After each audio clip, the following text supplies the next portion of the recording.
આટલી વસ્તુ બજારમાંથી વેચાતી ન લેવાય, તો મૂર્તિ વેચાતી ન લેવાય, ભગવાન વેચાતા ના મળે. અને ભગવાન વેચાતા મળતા હોત તો શું જોયું યાર, આ પૈસાવાળા મૂકે, ભગવાન વેચાતા ના મળે, મૂર્તિ વેચાતી ન લેવાય, ના જ સિદ્ધાંત ના પાડે છે. બીજું, માળા વેચાતી ન લેવાય. ફેરવાની માળા, તુલસીની માળા હોય કે કોઈ પણ માળા ક્યારેય બજારમાંથી ખરીદાય નહીં. મૂર્તિ ખરીદાય નહીં, માળા ખરીદાય નહીં, મંત્ર ખરીદાય નહીં. મંત્ર ક્યારેય વેચાતો ન મળે. માળા વેચાતી ન લેવાય, મંત્ર વેચાતો ન લેવાય, મૂર્તિ વેચાતી ન લેવાય. અને આગળ ચાલીને કહું તો કોઈનો આશીર્વાદ વેચાતો ન મળે.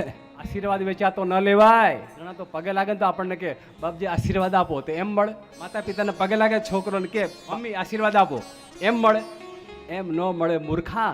એ તો ચરણ સેવા કરે ને, અને માતા પિતાનું વચનનું પાલન કરે, માતા પિતાનું કહ્યું કરે, અને માતા પિતા રાજી રહે, અને માતા પિતા એમ કહી દે તથાસ્તુ, એ દિવસે તારો બેડો